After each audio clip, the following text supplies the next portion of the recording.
السلام علیکم۔ آخرت کی تکلیف۔ عید کی آمد تھی۔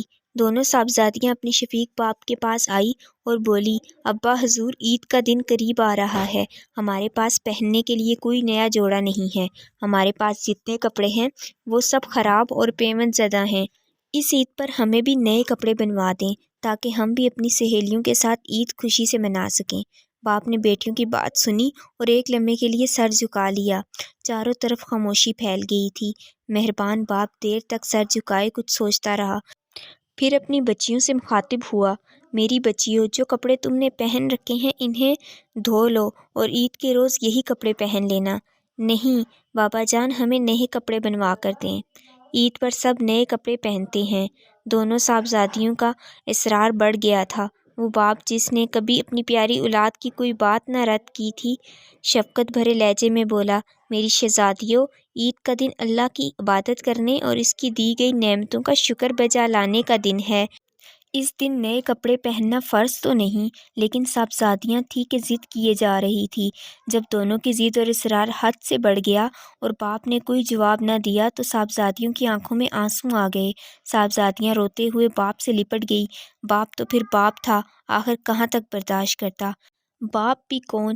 وقت کا خلیفہ، جی ہاں، امیر المومنین حضرت عمر بن عبدالعزیز، جن کی امارت کی گواہی مدینہ کی گلیاں دیا کرتی تھی۔ جب حضرت عمر بن عبدالعزیز مدینہ کے گورنر بنائے گئے تو اس وقت ان کا ذاتی ساز و سامان اس قدر وسیع اور عظیم تھا کہ صرف اسی سے پورے 30 اونٹ لاد کر مدینہ منورہ بھیجے گئے۔ جسم اس قدر تر و تازہ تھا کہ ہزار بند پیٹ کے پٹھوں میں بھی غائب ہو جاتا تھا۔ خوبصورت لباس اور عطریات کے بے حد شوقین تھے۔ نفاست پسندی کا یہ عالم تھا کہ جس کپڑے کو دوسرے لوگ آپ کے جسم پر ایک دفعہ دیکھ لیتے تھے، دوبارہ نہیں دیکھتے تھے۔ کہنے والوں نے کہا کہ ہماری سلطنت میں سب سے زیادہ خوش لباس، معطر اور خوشخرام شخص عمر بن عبدالعزیز تھے۔ آپ جس طرف سے گزرتے تھے، گلیاں اور بازار خوشبو میں نہا جاتے، لیکن جس دن خلیفہ اسلام بنائے گئے، آپ نے ساری جاگیریں اصل مالکوں کو واپس کر دی اور فرش، لباس، عطریات، ساز و سامان، محلات، لونڈی اور غلام اور سواریاں سب بیچ دیے اور قیمت بیت المال میں داخل کر دی۔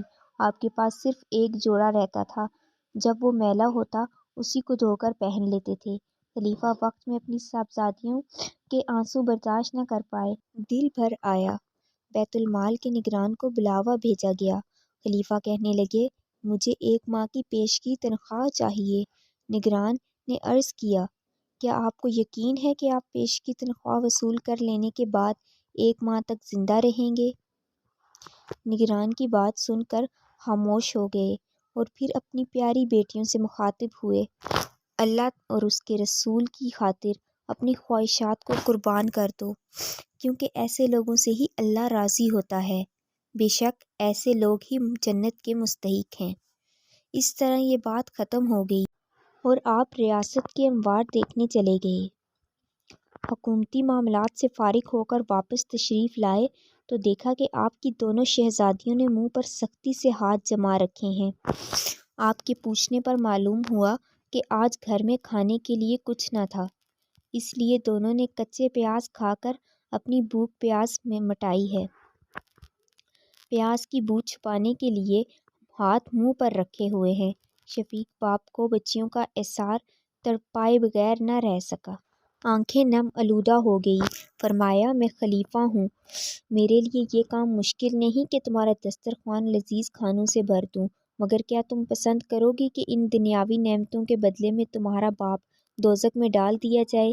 یہ الفاظ سن کر شہزادیوں کے ضبط کے سارے بندھن ٹوٹ گئے، لیکن ان کا ایک ایک آنسو پکار رہا تھا کہ نہیں نہیں، ہمیں وہ راحتیں نہیں چاہیے جن کے بدلے ہمارا باپ آخرت کی تکلیف میں مبتلا ہو۔ تو کیا آپ بھی اپنی خواہشات کی تکمیل کے لیے اپنے والدین کو آخرت کی تکلیف کی طرف تو نہیں لے کر جا رہے؟ ذرا سوچئے۔ ویڈیو اچھی لگے تو چینل کو سبسکرائب اور لائک لازمی کریں اور ساتھ لگے بیل آئیکن کو بھی لازمی کلک کریں تاکہ آنے والی ہر ویڈیو آپ تک وقت پر پہنچ سکے۔